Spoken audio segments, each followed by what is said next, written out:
Sa ngalan ng Ama at ng Anak at ng Espiritu Santo, Amen. sumainyong lahat ang Panginoon. At sumaiyo rin. Aminin natin ating mga kasalanan upang tayo maging karapat-dapat sa ating banal na pagdiriwang.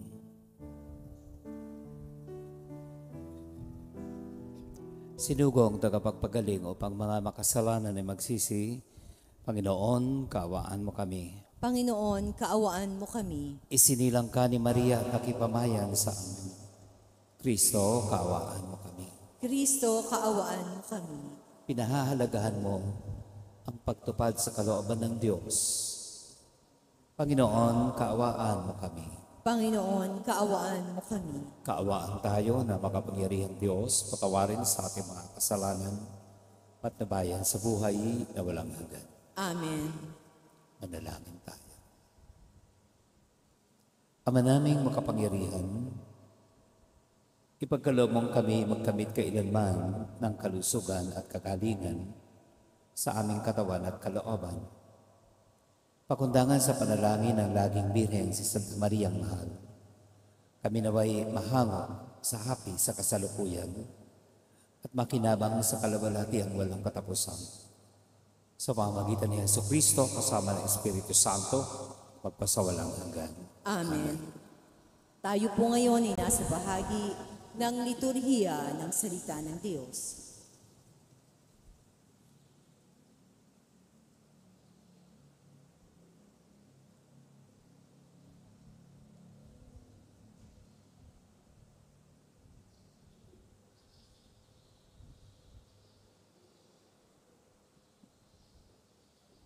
Ang salita ng Diyos mula sa aklat ni Propeta Joel. Ito ang sinasabi ng Panginoon. Kailangang humanda ang mga bansa at magtungo sa kapatagan ni Josaphat.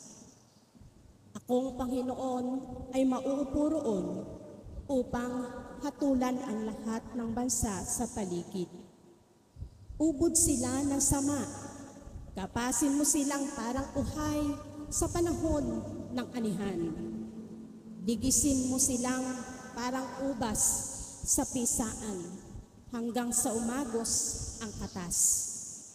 Angaw-angaw ang nasa kapatagan ng paghatol sapagkat darating na ang araw ng Panginoon. Wala nang liwanag ang araw at ang buwan, at hindi na kumikislap ang mga bituin. Dumadagundong ang tinig ng Panginoon mula sa bundok ng Siyon. Animoy kulog na nagbubuhat sa Jerusalem. Ano pat nanginginig ang lupa't langit. Subalit iingatan niya ang kanyang bayan. Sa gayon, malalaman mo, Israel, na akong Panginoon ang iyong Diyos. Ang aking tahanan ay ang Siyon, ang banal kong burol. Lungsod kong bansa, banal ang Jerusalem. Ito'y hindi na muling masasakop ng mga dayuhan. Sa panahong iyon, magiging panay na ubasan ang mga bundok, mga bakahan ang makikita sa bawat burol. Mananagana sa tubig ang buong Huda. Dadaloy mula sa templo ng Panginoon ang isang batis na didilig sa kapatagan ng Sitim. Magiging disyerto ang Ehipto at magiging tigang ang lupain ng Edom sapagkat sinalakay nila ang lupain ng Huda at pinatay ang mga mamamayang walang kasalanan. Ipaghihiganti ko ang lahat ng nasawi. Di ko patatawarin ang sinumang nagkasala. Ang Huda at ang Jerusalem ay pananahan magpakailanman at tatahan naman ang Panginoon sa bundok Siyon. Ang salita ng Diyos. Salamat sa Diyos. Salmong tugunan, Sa Panginooy magalak, ang masunurit, tapat, tayo pong lahat. Sa Panginooy magalak ang masunurit matapat. Ang Panginoon ay maghahari, magalak ang kalupaan. Lahat kayong mga pulo ay magsaya at magdiwang. Ang paligid niya'y ulap na lipos ng kadiliman. Kaharian niya'y tapat at salig sa katarungan. Sa Panginooy magalak, ang masunurit, tapat. Yaong mga kabundukay natutunaw, parang pagkit sa harapan ng dakilang Panginoon ng daigdig.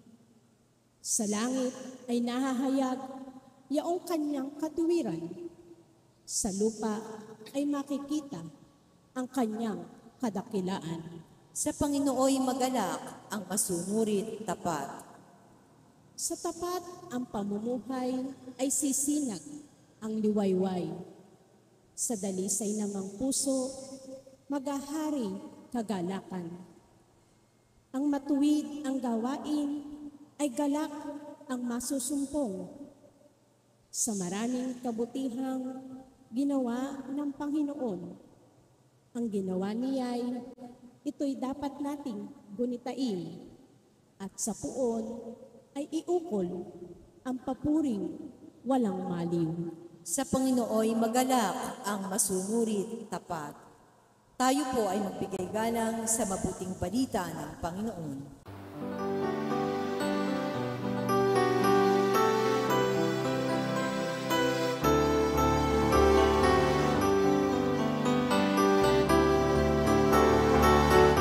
Alleluia, alleluia, alleluia, alleluia, alleluia, alleluia, alleluia. Alleluia, alleluia,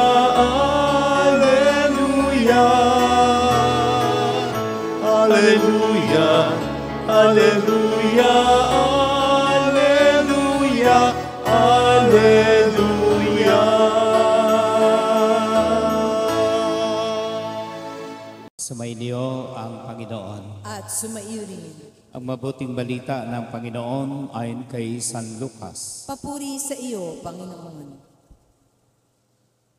Samantalang nagsasalita si Jesus sa mga tao, may isang babaeng sumigaw mula sa karamihan at nagsabi sa kanya, "Mapalad ang babaeng nagdala sa iyo sa kanyang sinapupunan at nagpasuso sa iyo."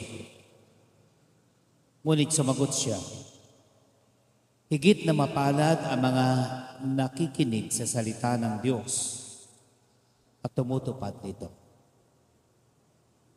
Mga kapatid, ang mabuting balita ng Panginoon. Pinupuri ka namin, Panginoong Hesukristo.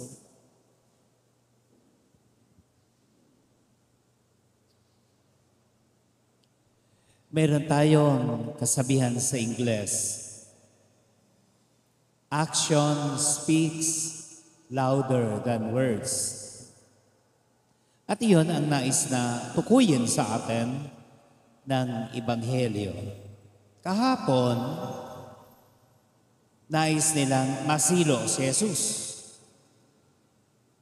Kaya pinagbibintangan ng mga eskriba at ng mga pariseyo na ang kapangyarihan ni Jesus ay mula kay Beelzebul. Kaya siya ay nakapagpapalayas ng masasamang espiritu. Ang nais nilang tukuyin at bigyang pansin ay ang kapangyarihan ni Jesus. At iniuugnay nila ang kapangyarihan ni Jesus ay mula sa demonyo. Ngayon, patuloy ang ating Panginoon sa pagsasalita at pagtuturo doon sa mga nakikinig sa Kanya. At isa doon sa mga nakikinig ay isang babae na sumigaw. Dahil nakita niya ang kabutihan ni Jesus, ang kakaibang larawan ng tagapagturo. At marahil nakita niya sa kanyang sariling karanasan, napakainam ng ina nito na siyang humubog upang maging ganito kabuti ang batang ito. Kaya sinabi niya, mapalad ang isang ina na ang anak ay katulad mo. At sabi natin, Panginoon, mas mapalad ang isang ina na tumatalima sa kalooban ng Diyos. Nanais ng ating Panginoon na bigyan ng higit na pagpapahalaga ang kanyang ina. Mapalad ang aking ina, hindi lamang dahil nagkaroon siya ng mabuting anak. Mapalad ang aking ina sapagkat ang pinapangyayari niya sa kanyang buhay ay ang salita ng Diyos na kaniyang tinutupad. Kaya naging mabuti ang kanyang anak. At iyon ay magandang tignan natin sa sarili nating pamilya. Ang kabutihan ng isang anak ay karangalan ng kanyang magulang.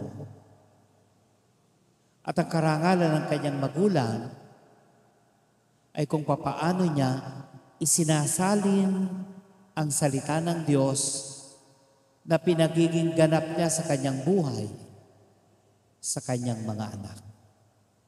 Mula sa Diyos, nangyayari sa kanya ang kalooban ng Diyos.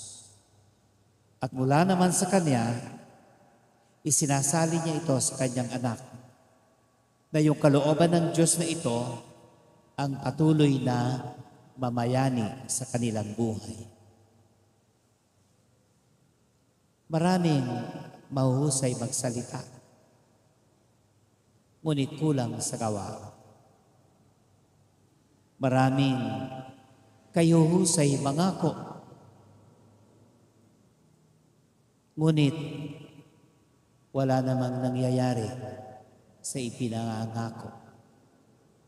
Dahil ang kanilang ipinangangako sa atin ay hindi nakabatay sa salita ng Diyos, kundi sa kaniyang sarili lamang at sa kaniyang kayabangan.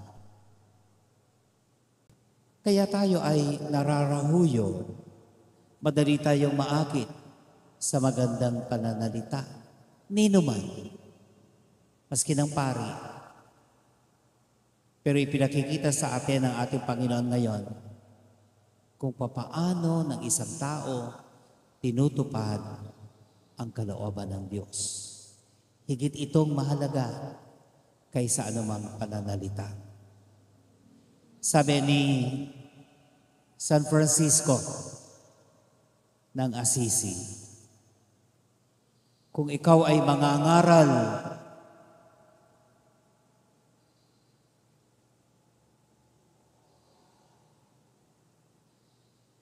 gagamit ka lang ng salita.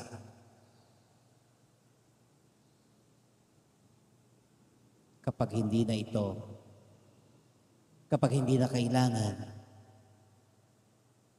at hindi na nakikita ang iyong gawa. Use words, sabi ni Saint Francis. Doon lamang tayo magsasalita. Kapag hindi na nakikita sa ating gawa ang ating ipinangangarap. Action speaks louder than words. Magnilay tayo.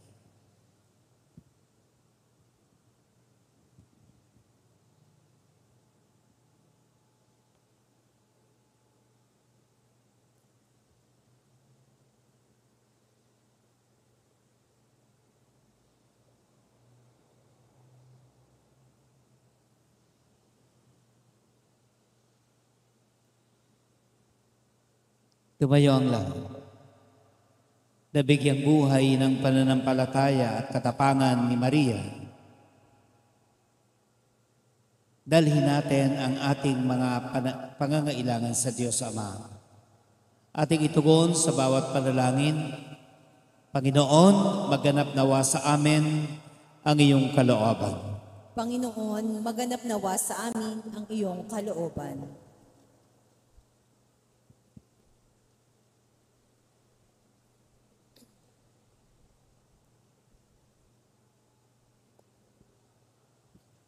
Sa paggabay ni Maria, ang mga pinuno ng simbahan naway akayin ang bayan ng Diyos para higit na mapalapit kay Kristo sa pamamagitan ng kanilang pagpapahayag at halimbawa.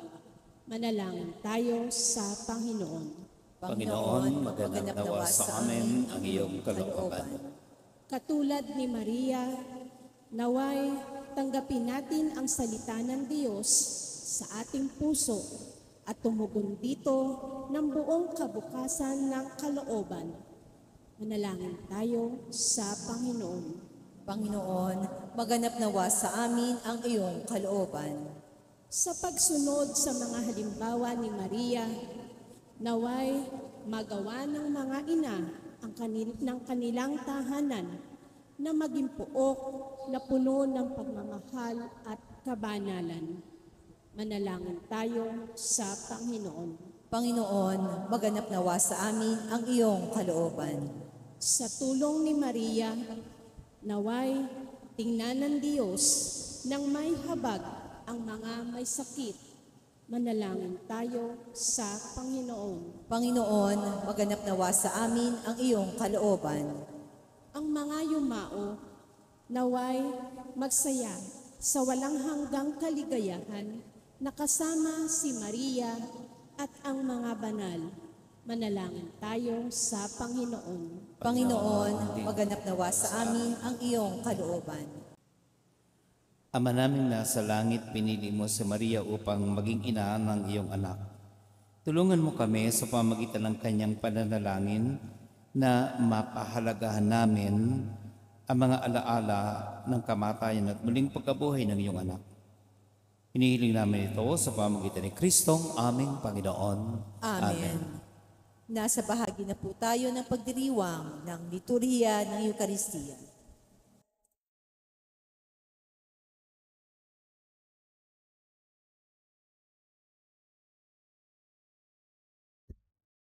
Kunin mo, Diyos, at tanggapin mo ang aking kalayaan, ang aking kalooban, ang isip at gunita ko. Lahat ng hawak ko, lahat ng loob ko, lahat ay aking alay sa iyo. Mula sa iyo ang lahat ng ito, muli kong handog sa iyo. Patnubayan mo at pag-ari ang lahat ayon sa kalooban mo. Mag-utos ka, Panginoon ko, dagling tatalima ako. Ipagkaloob mo lamang ang pag-ibig mo at lahat tatalikdan ko.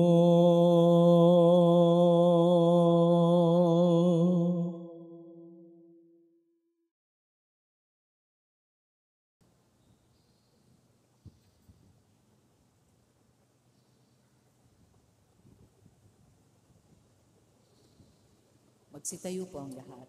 Manalangin kayo mga kapatid upang ang paghahain natin ay kalugdan ng Diyos Amang makapangyarihan. Tanggapin nawa ng Panginoon itong paghahain sa iyong mga kamay sa kapurihan niya at karangalan, sa ating kapakinabangan at sa buong sambayanan niyang banal. Ama naming lumikha, ang iyong naging taong anak, ay tumulong nawa sa aming ginagawa upang siya na inidrawal ni Maria nang di bumawas kundi lalo pang nagpagganap sa pagkabirhen, ay paging dapati na kalugdan mo ang aming paghahain sa kapagpapatawad ng mga kasalanan. Hinihingi namin ng kapatawaran sa Panginoong kasama mo at ng Espiritu Santo magpasawalang hanggan. Amen. Sumainyo ang Panginoon. At sumaiyo rin. Itaas sa Diyos ang inyong puso at diwa. Itinaas na namin sa Panginoon. Salamatan natin ang Panginoong ating Diyos. Marapat na siya ay pasalamatan. Ama naming makapangyarihan, tunay ngang marapat na ikaw ay aming pasalamatan. Bukod mong pinagpala sa babaeng lahat, ang mahal na Birhen totoong mapalad, na iyong piniling maging ina ng iyong anak nung isugo mo siya bilang aming Mesiyas. Sa kapangyarihan ng Espiritong Banal, ang Birheng Maria ay naging inang tunay ng iyong anak na kanyang isinilang bilang liwanag nitong sanlibutan. Kaya kaisa ng mga anghel na nagsisiawit ang papuri sa iyo nang walang humpay sa kalangitan, kami nagbubunyi sa iyong kadakilaan.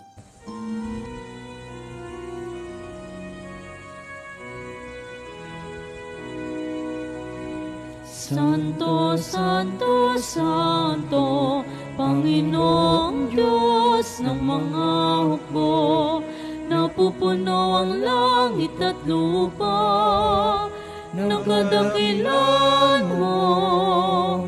Hosana, Hosana sa kaitaasan, pinagpalang na paririto sa ngalan ng Panginoon. Hosana, Hosana sa kaitaasan.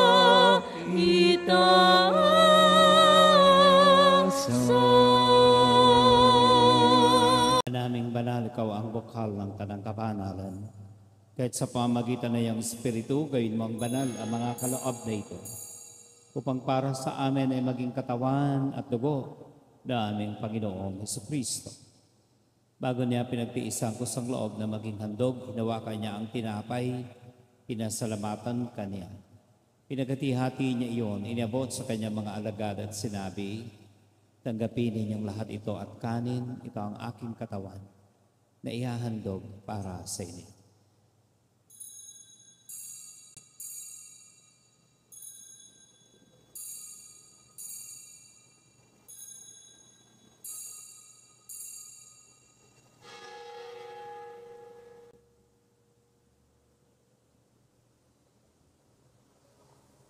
Gayun din naman, nung matapos ang hapunan, hinawakan niya ang kalis, muli kanyang pinasalamatan. Iniabot niya ang kalis sa kanyang mga alagad at sinabi, tanggapin ninyong lahat ito at inumin. Ito ang kalis ng aking dugo, ng bago at walang hanggang tipan. Ang aking dugo na ibubuhos para sa inyo at para sa lahat, sa kapagkapatawad ng mga kasalanan. Gawin ninyo ito sa pag-alaala sa akin.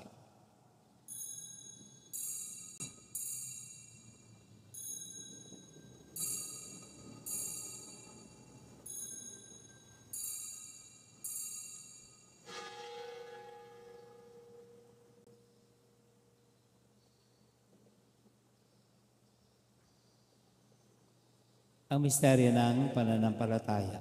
Si Kristo'y namatay, si Kristo'y nabuhay, si Kristo'y babalik sa wakas ng panahon. Ama, ginagawa namin ngayon ang pag-alaala sa pagkamatay at muling pagkabuhay ng iyong anak. Kaya inihaalay namin sa iyo ang tinapay na nagbibigay buhay at ang kalis na nagkakaloob ng kaligtasan. Kami ay nagpapasalamat dahil kami yung minarapat at tumayo sa harap mo para maglingkod sa iyo. Isinasamo namin kaming magsasalo-salo sa katawan at dugo ni Kristo ay mabuklod sa pagkakaisa sa pamagitan ng Espiritu Santo. Alalahanin mo ang mga kapatid naming himlay na may pag-asang sila ay muling mabubuhay, gayon din ang lahat ng mga pumanaw. Kaawaan mo sila at patuloyin sa iyong kaliwanagan. Kaawaan mo at pagindapatin kaming lahat na makasalo sa iyong buhay na walang wakas. kaisa ng Mahal na Birheng Maria na Ina ng Diyos at ni San Jose na kanyang asawa, kaisa ng mga apostol at ang lahat ng mga banal, ni San Isidro Labrador ang aming patron, ni San Dennis at mga kasama na namuhay dito sa daigdig ng kalugod-lugod sa iyo, may pagdiwang nawa namin ang pagpupuri sa ikararangal sa pamagitan ng iyong anak na aming Panginoong Hesukristo. Sa pamagitan ni Kristo kasama niya at sa Kanya, ang lahat ng parangal at papuri sa iyo, Diyos Amang makapangyarihan, kasama ng Espiritu Santo, magpasawalang hanggan. Amen. Tumawag tayo ngayon sa Ama. Ama namin,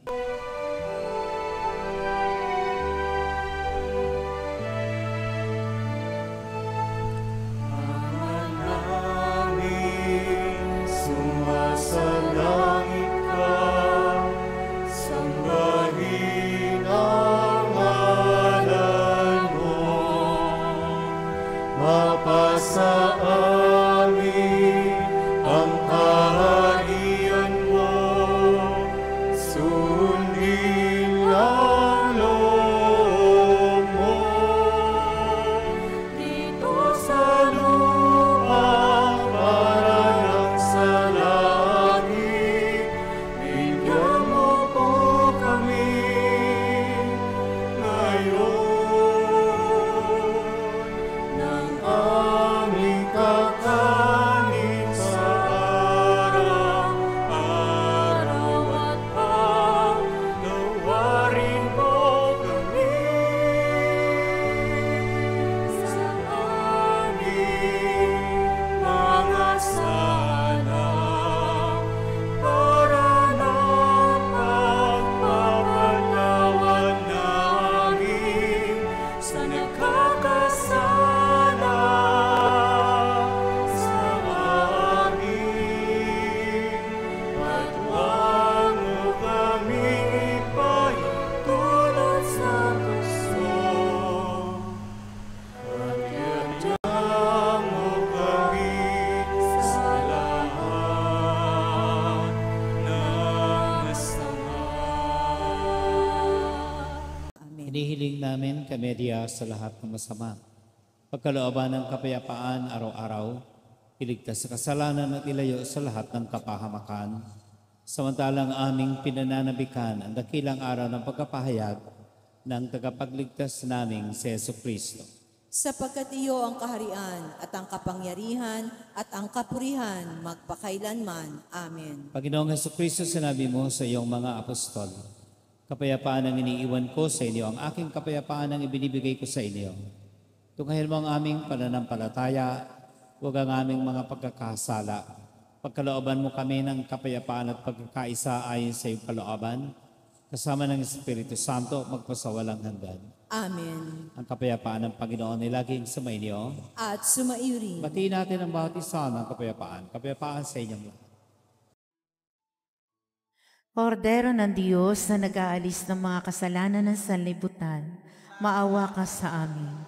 Kordero ng Diyos na nag-aalis ng mga kasalanan ng sanlibutan, maawa ka sa amin. Kordero ng Diyos na nag-aalis ng mga kasalanan ng sanlibutan, ipagkaloob sa amin ang kapayapaan. Narito si Kristo ang Kordero ng Diyos. Narito siya ngayon nag-aanyaya na makiisa tayo sa kanyang piging. Panginoon, hindi ako karapat-dapat na magpatuloy sa iyo, ngunit sa isang salita mo lamang ay gagaling na ako.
Panalangin tayo.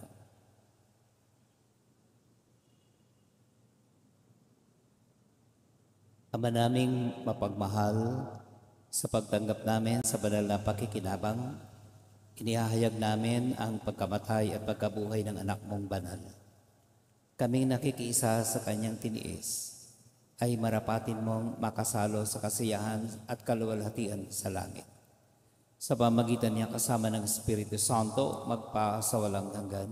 Amen. Sumainyo ang Panginoon. At sumairi. Pagpalain kayo ng mapagmahal at Diyos Ama at Anak at Espiritu Santo. Amen. Tapos sa ating pagdiriwang, lagi tayong magmahal at dumamay sa ating kapwa. Salamat sa Diyos.